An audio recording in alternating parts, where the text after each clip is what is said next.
couple devoted to God and each other. He always put her first in his life. Then a break-in and a brutal murder. I think my wife has been killed also in the first week. It was vicious. Police suspect her husband, a respected church leader, but can they prove it? We didn't have the murder weapon. We didn't have any forensic evidence. Was the wrong man facing jail? I didn't do anything. What happened to the preacher's wife? Plus, a loving husband and young father vanishes into thin Nicholas air. Francisco is missing. If you can't find him, these kids don't have a daddy then. His disappearance reveals secrets almost too troubling to be true. How did I not see this stuff? Love and lies. Welcome to 2020 on ID. I'm John Quinones. We all know that marriage can be filled with ups and downs. Still, no one expects their union to shatter the way it did for the couples you're about to meet. First, Kelly Jarka, a family man and a devoted Jehovah's Witness. But when his wife ends up dead, the evidence points to him. Is it a rush to judgment? As Jim Avila first reported in 2009, nothing in this story of the preacher and his wife is quite as it seems.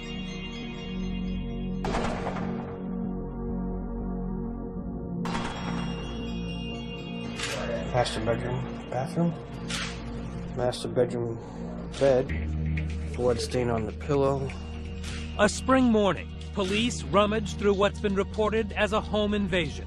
The peaceful, pious world of Jehovah's Witness minister Kelly Jarka, his wife Isabelle, and their two children, now a frantic mess. Their upscale home in the faraway Los Angeles suburb of Murrieta is now filled with disheveled drawers, ransacked cabinets, and more. 911, what is your emergency? Hello? Yeah, can we put in a robbery? You were just robbed? Yes. Dew is still on the lawn at 8:45 that morning as Kelly Jarka returns from a neighborhood coffee shop to find what he says are all the signs of a burglary gone wrong. I could hear the baby was crying, so I yelled out to Isabelle, Isabelle, what's wrong with the baby? And then as I proceeded up the stairs is when I found her. So you go up to the top of the landing, that's where your master bedroom is? And what do you see there? It's where I found Isabelle lying on the landing by the bedroom. Okay, what happened? Somebody, I don't know, I just got home. I pulled in from inside the house. Okay, was somebody there that held you at gunpoint, or were you burglarized? I was not there. You weren't there? No. Okay, so your house has been burglarized. But as you were about to hear, 30 seconds into that 911 call, Kelly Jarka reveals one more detail. I think my wife has been killed. What, sir? I think my wife has been killed. Okay, what are you saying? I think my wife has been killed also in the first week. She was home alone with me. Okay, do you see her? She's lying on the ground and there's blood underneath of her. Okay, is she breathing? No. Is she bleeding? Yes. Is there anyone else in the house? No, my sister is my in-laws next door. What happened?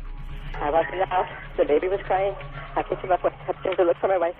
And the house has been everything's torn up. I tried to move her and shake her, you see. She responded. She didn't. Did you talk to her at all? Yeah. What were you saying to her? Isabelle, you okay? Kelly? Okay, Kelly, take a deep breath, okay? I have a lot of people on the way to see you, okay? Where's your baby? Kelly, where's your baby? The terrifying screams you hear are from Isabelle's mother, Tina Conchola, who lives across the street from the Jarkas. Kelly runs to her house as he's talking to 911. Kelly, who's that in the background? It's my mother-in-law. And when I got to the last stair, I said, Isabelle, sweetie, answer me. Can you hear me? Move if you hear me. And she couldn't. She was already dead. But I didn't want to believe it. But she knows it's true and is already seething.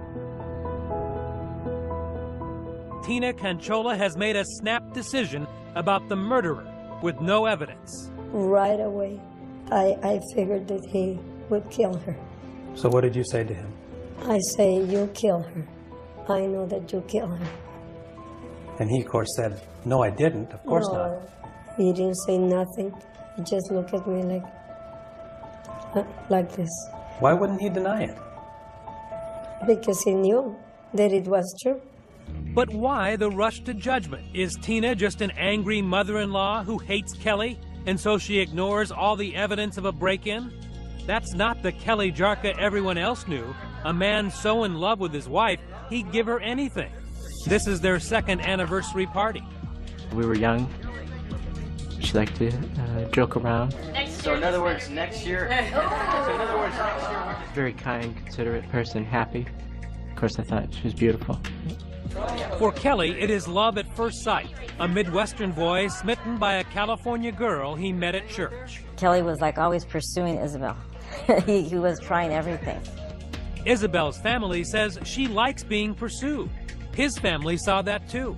Every time Isabelle said, Kelly, I need this, or I want that, he'd be like, okay, here, dear, here's the credit card. He truly, absolutely loved her to death. A devoted couple to each other and to their God. Jehovah's Witnesses. The 40-year-old Isabelle, a stay-at-home mom who loved to shop and spent the rest of her time preaching door to door. Proud that her husband was made an elder in their congregation. We are very dedicated to God. Matthew 6:33 says, seek the kingdom first and all the other things will be added to you. And everything always works out. And things are working out. Nearly 20 years of marriage. The Jarka family lives well on Kelly's salary as a contractor. Their brand new house in one of the safest communities in America could be considered a perfect target for burglars. It's filled with the best appliances. In the garage, 2 luxury SUVs and a pickup truck for work. And in a nearby marina, a 36-foot powerboat for weekends. Until, on that spring morning, Kelly walks in on tragedy. It's obvious her head was on the pillow, that she had to have been asleep when this happened. It's a vicious killing. Crime scene photos show what looks to lead detective Danny Martin like a crime of passion. Isabelle Jarka was bludgeoned to death with 11 blows to the face and head. Overkill. It doesn't look like she was able to defend herself from the initial blow. And then it looks like she tried to crawl away from the assault, and she was repeatedly being struck in the head with a blunt force object. Police are already thinking the mother-in-law may be right. Their suspicion, too, turns to Isabelle's husband, Kelly Jarka. He's not crying. He's not emotional in any way. He seemed very cold and just emotionless. When we return, the cold husband on the hot seat. Why would you want your wife dead? But behind closed doors, a secret emerges. What kind of calculated malignant mind is able to come up with this many unique ways to kill somebody? Stay with us.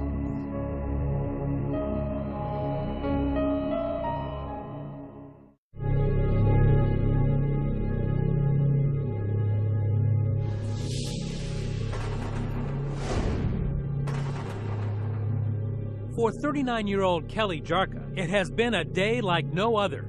He finds his wife brutally murdered after he makes a trip for coffee. I think my wife has been killed. Calls 911 and is immediately accused of murder by his mother-in-law, and then rushed off to the police station where the cops let him sit so they can watch his body language. He's in the interview room 45 minutes after finding his wife, brutally beaten, and there's no emotion, kind of just looking at the text messages, moving his arms. I want to see, is his posture closed? Is he trying to hide something? Did you get a feeling he was trying to help you? No, I had a feeling that he was trying to limit his exposure. So when you're sitting there, why are you acting that way? I was in shock. I was concerned about what had happened, and I didn't know what to think. Now, the prosecution and even the police believe your affect was a demonstration of your guilt. Why is that not true? Because I'm not guilty of it, of course, number one. And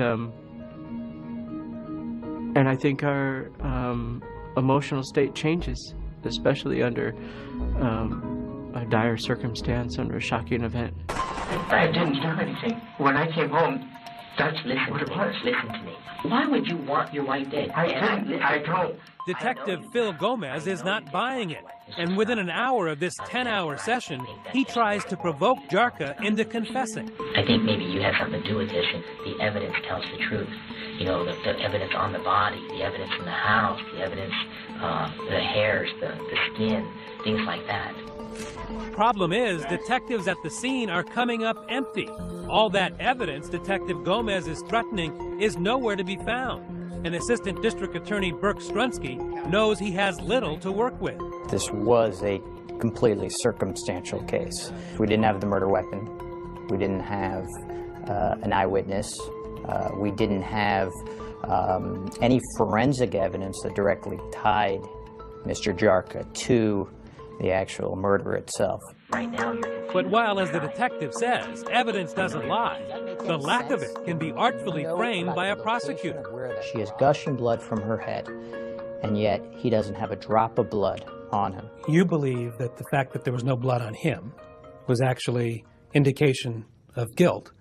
Why does that not speak to innocence? Here, the blood was confined to the area of the killing itself, which means somebody prepared for the killing in some ways, had something to put the murder weapon in after committing the murder so that it wouldn't drip blood to other areas.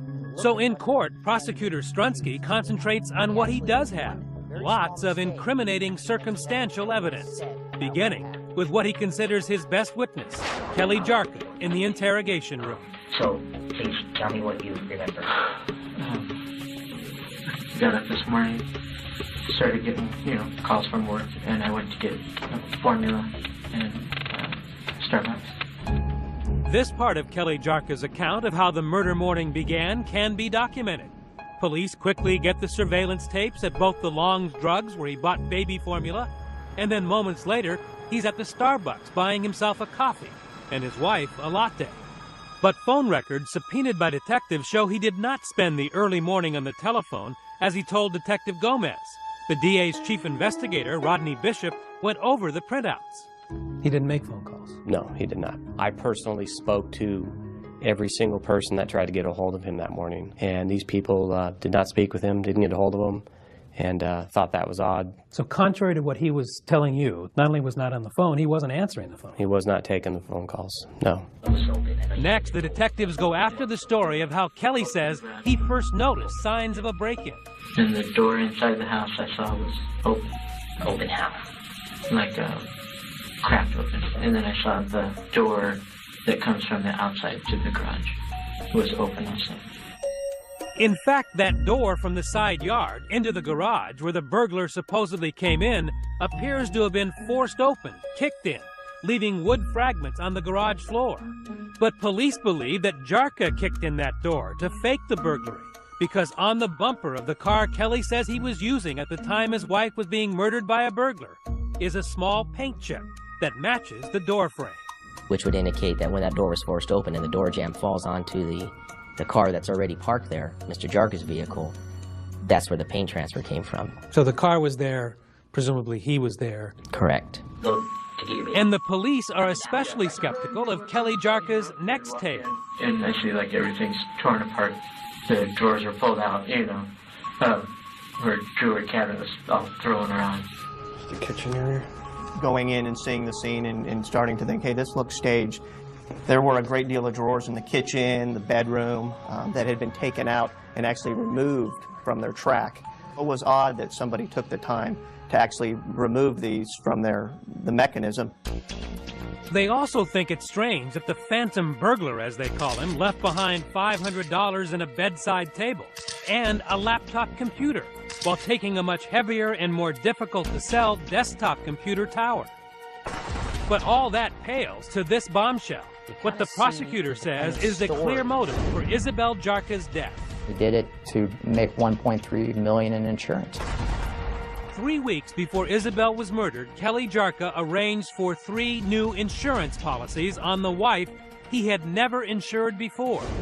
He is vague about them during his interrogation. I don't even know who the policy is. We had a friend who got sick like a year or something ago, and so she wanted me to get life insurance and everything. But that's recently. It's probably not even in effect yet. I don't know.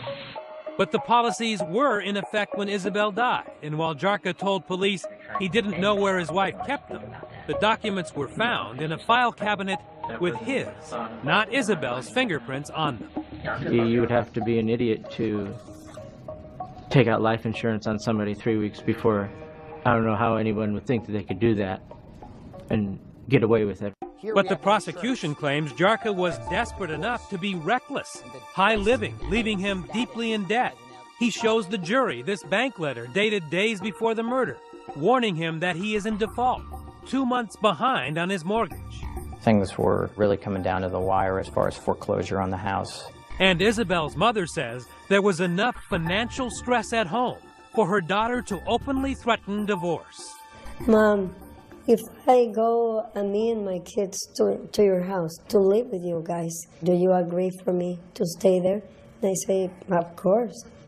Not enough incriminating circumstantial evidence yet? Here's another smoking gun. One of those laptops left behind is jammed with suspicious entries. Those searches give you a glimpse into the mind of a psychopath. The thought process that goes into even thinking about how many ways that he could kill his wife shows a demented resolve and planning to end Isabelle's life. Among the shocking Google searches, poisons that cause instant death, how long to medically suffocate, how to drug overdose, can you suffocate from a pillow, cyanide and suicide, can a BB gun kill you, how long does it take to suffocate, the best way to die, and how long to wait to remarry. Chilling. I mean, what kind of calculated malignant mind is able to come up with this many unique ways to kill somebody? Even Jarka's own public defender, Aaron Kirkpatrick, was shocked by what was found on Kelly's computer. It's very harmful. When I saw the computer searches at first, I was very concerned. But just the computer searches alone is not enough evidence. Kelly Jarka spent a year in jail waiting for trial, and then never took the stand to defend himself or proclaim his innocence. But he does sit down with 2020, and when we return, the fallen minister's first interview as we confront him with the evidence. Why would she be asking these questions? Stay with us.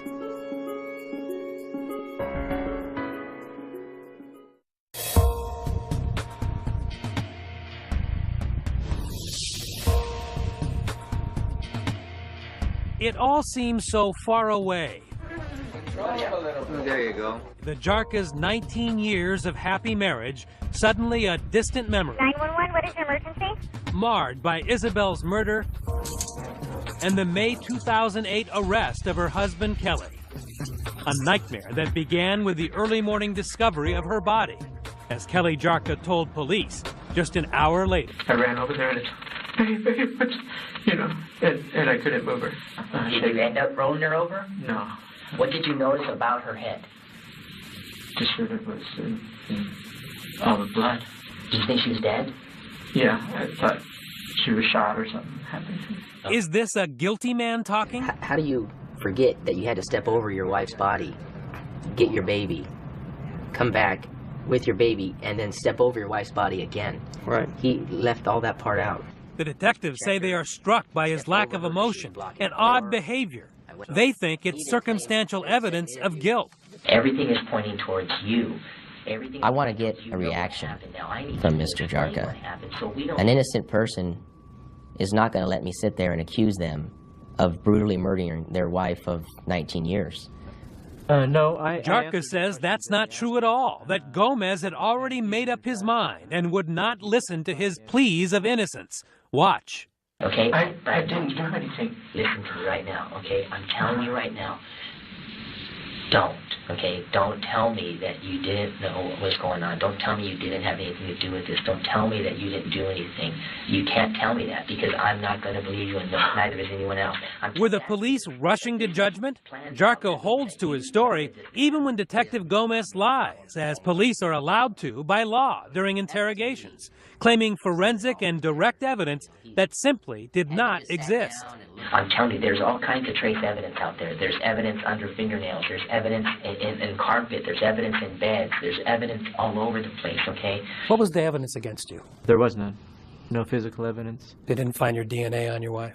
No. Any hairs, fibers? No. To find the murder weapon? No. They tested me as soon as I was interviewed for DNA swabs, fingernails, hair, everything. I had no altercation marks or whatever on me. No blood, anything like that. And were there clothes found in your house with blood on them? No. How about the drains? Were those looked at? Yeah. Did they find any Nothing. blood? Nothing. How about any bleach that might have been used to destroy the blood? Nothing. So there's no physical evidence that you either were covered with blood or tried to get rid of the blood in your house? Correct, as well as in our vehicles. But what about all that damning circumstantial evidence? Kelly Jarka says the prosecution exaggerated his financial troubles, and in fact, a careful read of Jarka's record shows he was not in any danger of imminent foreclosure.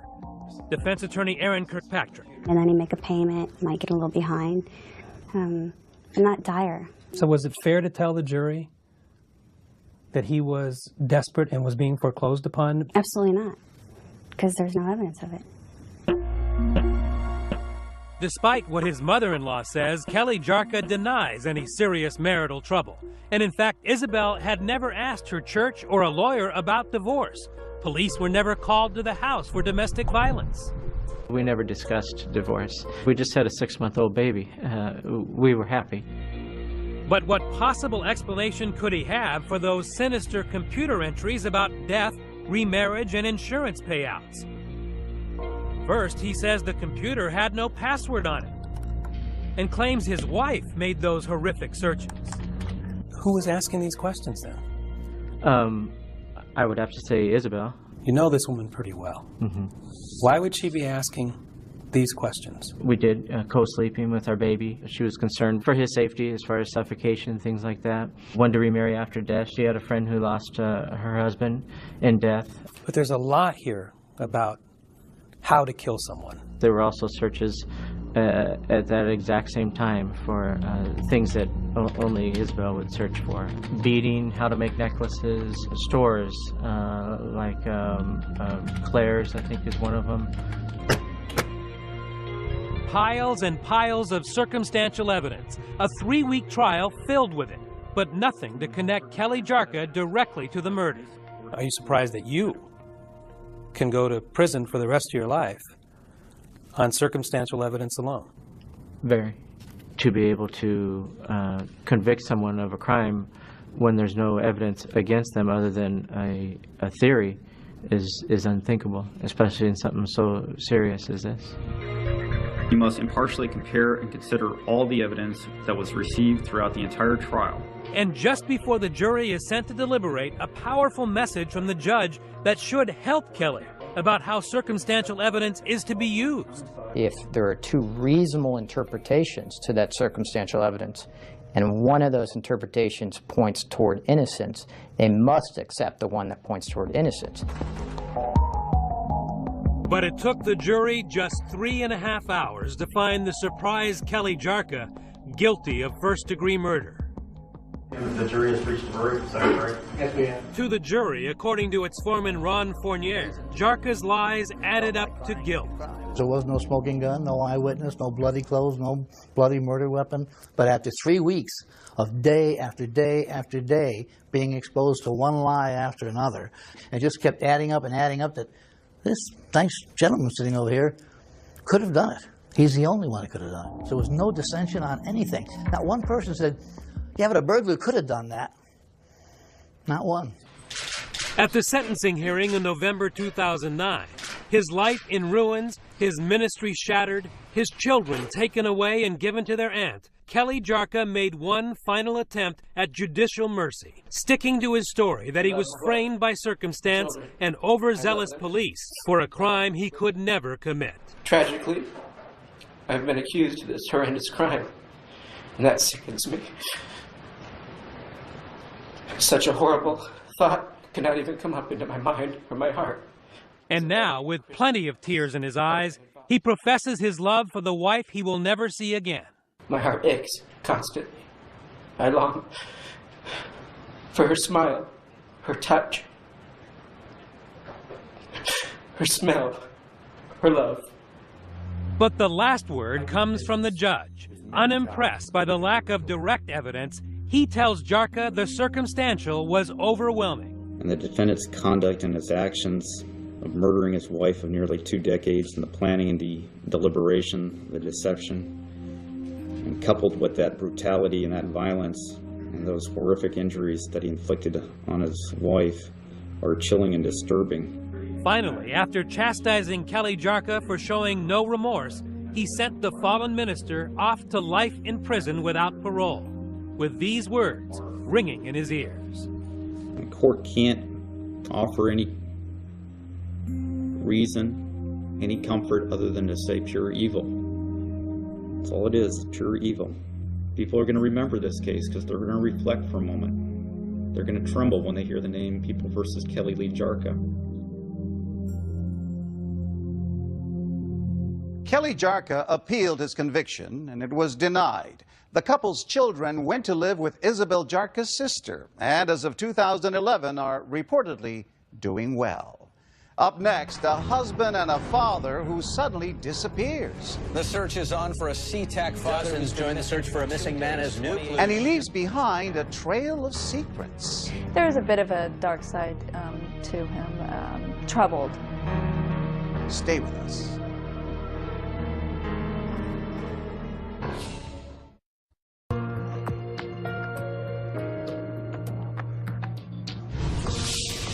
Imagine the last thing you hear from your husband is a call saying he's on his way home from work and he'll see you soon. Then silence. That is, until his deserted car is found and the tough questions really begin. Was it foul play or something even more sinister going on? Here with a story he first reported in 2010, Jim Avila. The search is on for a SeaTac father. Dozens join the search for a missing man as new clues. Searching the bank and... It roared across Seattle's front pages. Breaking news on TV. Not seen since Wednesday. February 2008. Family man Nicholas Francisco, gone missing on his way home from work. Wednesday night today. Simply disappears. Search is still ongoing, and he loves us more than anything. Who was this 28-year-old young man from the Northwest? He had built a life and family with Christine, a small-town co-ed he met 9 years earlier by chance at art school. In walks this guy, a very good-looking guy, and honestly, my jaw dropped. Attractive and kind of funny, ready to joke around with the guys, like his best friend, Matt Donovan. He was a great guy to be around. He was kind of a little bit crazy. The guy sticking his head out the window, yelling and screaming as we're driving. He says both Christine and Nick shared difficult childhoods. His father walked out on Nick when he was just 16. But that didn't scare him away from marriage. 2 years after they met, Christine and Nick were wed. And you were deeply in love. I was. He was everything that I had dreamed of. I felt like Cinderella. Christine's family secret, she says she'd been abused as a child, but now had finally found someone she trusted in Nicholas. When you're a little girl and you're thinking about your knight in shining armor, he was it. Soon daughter Zaya was on the way, followed by son Noah. The Franciscos were regulars at a conservative church, and Nicholas got a job as art director for the ad agency Publicis. He was a likable guy. He had a sense of humor. Likable, says his boss, Christina Muller-Eberhard, yet a bit mysterious. There was a bit of a dark side to him, troubled, I should say. He kept a lot to himself. Perhaps he was worried about money. With 2 kids and Christine newly pregnant with a third, the family budget was stretched. Christine opened a home business making custom aprons and selling them online. And on February 13, 2008, she sends him off to work without complaint, not knowing it would be for the last time. And then he kissed me on the forehead, and he goes, "Oh, my poor sweet Bella, I love you." Just after 6 that night, Nicholas calls and promises to be home soon to bake Valentine's Day cookies with Noah and Zaya. And she was excited because she loved to do things with her daddy, and Noah was excited. At the office, all is well. He seemed happy. He seemed actually in a pretty good mood, and he was making jokes. While at home, Zaya, Noah, and Christine are waiting, the clock ticking. the cookie dough primed. When he didn't come home, what happened? She looks at me and she goes, "Mommy, why didn't Daddy come home and make cookies?" And at that point, I was a little irritated, a little angry, because he broke a promise. So by 9 o'clock, you're starting to get a little agitated. I was worried. I was really worried, because I wasn't like him. He always called me. She calls his cell phone repeatedly, but no one answers. So Christine finally puts the kids to bed. And at 10 o'clock, she calls 911. She said, if he's still missing in 3 hours, call us back. He said, okay. So I paced around my house for 3 hours. Christine does what she can, frantically calling hospitals, friends, and family. No one has heard a thing. And at 1 in the morning, now desperate, she calls police back. I said, you don't understand. He's not the same as every other man. This man wouldn't leave me. He wouldn't just walk out. Police react quickly for a missing persons case. Detective John Holland is assigned the next morning and finds little suspicious. We had no known motive. He wasn't in the drug world. No. He didn't have people who were on the outskirts of society. He didn't associate with them. No. He was pretty much a homebody. That's correct. And outside the police station, an army of friends and family, church members and co-workers organize a massive search, led by family friend Lee Brown. Following his usual route home, we cut that area up into like 5 different areas. We drove for probably a solid 6 hours. Missing posters go up. The ad agency where Nick worked hires a private eye and shuts down his entire department to hit the streets and hand out flyers. We were worried. We were really worried. One of your coworkers go missing, you want to do something about it. Hi. We have a friend of ours that's been missing since Wednesday. I don't know if you've seen it on the news. Out-of-town friends show up, including best buddy Matt, who consoles Zaya and the very young but very concerned Noah. He asked where his dad was, and it just killed me. It tore me up inside because, I shouldn't have to answer this question for him. His dad should be here. Coworkers then the news media kicks in. First local TV. And if you can't find him, these kids don't have a daddy then. The Seattle paper. And the story goes national on the America's Most Wanted website. Suddenly, Christine is flooded with not only volunteers, but donations. The community was amazing. The donations kept flooding in. I was overwhelmed. And not just financial. People brought clothes. They brought food. And they searched for your husband. They took their time, their efforts. They left their families for days. Amateur sleuths from around the country offer clues and plots. Some wonder if Nick's wife killed him. At least 2 psychics tell police he's dead. Police consider that too and bring Christine into the station for questioning. That was awful. To have a police car come up to my driveway. I've never had a speeding ticket. This is out of her world. Absolutely, without a doubt. This was completely a place she had never been to before. They were asking you some pretty tough questions. The toughest questions of my entire life. I was accused of things that never even crossed my mind. Like what? Murdering him, cheating on him, scamming the public for donation money. Could this be another domestic murder? Sweet little Christine behind her husband's death? They ask her about life insurance and all those donations. Detective Holland leans back in his chair and puts his leg up and he kind of chuckles at me and smiles. And he said, "Come on, Christine, tell me what's going on.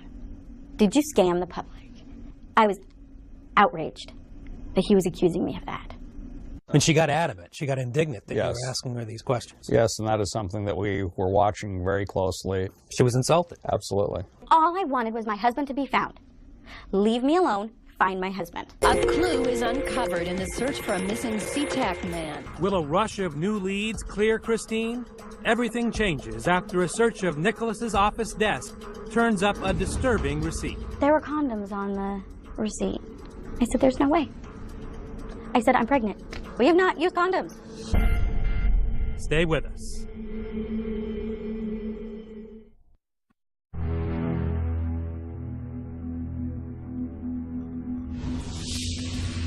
Where is a 28-year-old devoted father of 2? Hello, everybody. There has been a big break in the search for a missing SeaTac father. Nicholas Francisco's red Toyota had just been found, 6 days after he disappeared on his way home from work. But when detectives search it, they are hit with another surprise. As far as foul play was concerned, anything in the car, was there any sign of struggle? No. No blood? No. Dogs are brought out to try and find Nick's scent, but nothing. Still, the community does not give up. It gave us some more hope, so we actually got another search party together right there in the middle of the condo complex at night. Bring him home soon, in Jesus' name. Amen. Amen. It was pretty heartwarming to see this many people want to get involved. Christine, thank you for being with us. Absolutely. Christine takes to the airwaves, trying her best to keep the search fresh. According to my research, your husband has no history whatsoever of disappearing. You're right. He wouldn't do this. Even if he was 15 minutes late in traffic, he would call me. But not this time. This time, Nick is gone. Detective Holland checks every dead body that turns up in the area and tries for days to get Nicholas's cell phone records, but can't get permission from the court. In the words of one of the judges, it's not against the law to become a missing person. If you had a murder scene, you would have been able to get the cell phone records right away. That would have had to been a day. But police are much luckier at Nicholas's job site. Here, they are allowed to search his office, and what they find changes everything for the detectives and even more for Christine. They said, well, we found a receipt on his desk. And I'm like, okay, so what? Everybody has receipts. And they said, well, it's what was on it. There were condoms on the receipt. I told the detective he was mistaking. I said, there's no way. I said, I'm pregnant.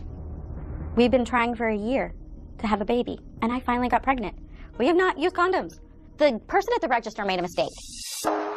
Christine's life is crashing down around her. First, condoms she knew nothing about. Then on Nick's computer, evidence from financial records that her beloved and trusted husband is hiding money in a secret account. That account was used to pay for things he didn't want me to know about. She can see from records that he's been eating out while she's been struggling to feed the kids. And back at the police station, Detective Holland has finally obtained those cell phone records. And what'd you find out? Nicholas Francisco had a double life. Nick had been living a secret life, making calls to other women he was dating on the side. How awkward was it to have to put it in black and white to her that her husband had a second life? It was either that or deliver the other news, and that he was a victim of a homicide or foul play. Detective Holland showed her evidence that Nick was not only cheating, he was a player, a swinger, with internet names like Funtime Steven and Horny Steven. His MySpace page listed his interests as women, couples, sex, nudity, and his sexual orientation as bi. Some of that money in the secret account was used to pay for adult websites specializing in hooking up. He was soliciting sex. He put pictures of himself out. When I saw those pictures, I felt so sick. It was too much. It was just too much. Clues lead police and Christine to an anything-goes sex club in Seattle, salaciously called The Wet Spot, as well as a local bar where he met swingers at their weekly parties. I feel like an idiot. How did I not see this stuff? So there were red flags when you look back. When I would call him on his cell phone when he was supposed to be working late, there would be loud noise in the background. I'd say, well, what's that? Because I'm like, it sounds like you're at a bar. No, I'm in the kitchen and, somebody's doing dishes. And stupid me believed him. Now the evidence was too hard to deny. Police had cleared Christine of any notion of foul play, but she was torn between, okay, he's alive, and I wish he was dead. I'm being asked to choose between two bad situations. And yeah, the one that would hurt the least would be that he was dead, because that means that he didn't actually choose to leave me and my children, that he didn't actually choose to walk away. Christine soon files for divorce, making Nick an official deadbeat dad. She gives birth to their third child, a baby son. Police kept looking. They made Nick the king of spades on a missing persons card deck, but the case loses momentum. Until Christine gets a phone call that nearly floors her. A state bureaucrat wants her to know she has a child support check waiting for her. And I said, are you kidding me? who's the check from? And I said, I need to know if this came from my ex-husband, because I need to know if he's alive or not. And she told me, she said, it says that it's from Nicholas Stephen Francisco. Nick, hiding away for about a year now under an assumed name, finally made a mistake. He opened a bank account in faraway Los Angeles, and Washington State's computers flagged it and confiscated his money. Nick was not pleased and even had the gall to try and get the money back before closing the account and disappearing again. I would have expected him to have the character to at least man up and be, hey, this isn't going to work, but I'm still going to support my kids. Not Nick. He doesn't even want to see pictures of his kids when we track him down outside his new home in Los Angeles. I'll show you a couple pictures maybe you want to see of your kids. Tell us why you would, it's near almost Father's Day, why you wouldn't want to see them or abandon them. Can you tell us at all about what happened? Why'd you leave? We tried to ask how he could tear his family apart like this, but he wasn't in the mood to share his secrets. This from a man whose own father left his family when Nicholas was 16. He yawned. Are you serious? I'm serious.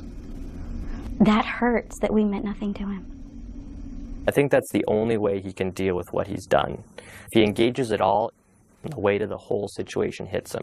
And so he completely pushes it all away so that he doesn't have to feel any of it.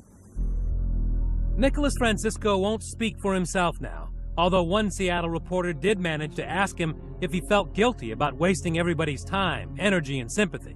His answer, no, they did it for selfish reasons. It doesn't surprise me. It's what people do. They want to feel good about themselves that they're doing something. Not exactly what those friends and co-workers who spent their nights and weekends searching for what they now label a deadbeat wanted to hear. I think we were all pretty pissed off, to be honest. It's like, wow, you're gotta be kidding. You just feel like you've been played for a fool, and now he's going to get away with it. Ex-wife Christine lost their house to foreclosure. She's remarried and now lives with the kids squeezed into a basement apartment, while forced as a co-borrower to pay Nicholas's student loans on her own. He hasn't given her another cent, leaving her to explain the unexplainable to her 3 children. She still remembers Daddy. Oh, yeah. We remember the good memories, and we cry together about the good memories. And then she always asks at the very end, why did Daddy leave? My answer is the same, because he decided he didn't want to be a daddy or husband anymore. As of 2011, Nick Francisco remains estranged from his family. Christina Carter says she has not received any further child support payments. Meanwhile, authorities maintain they do not have the time or the resources to pursue Francisco. I'm John Quinones. Join us next time for another edition of 2020 on ID.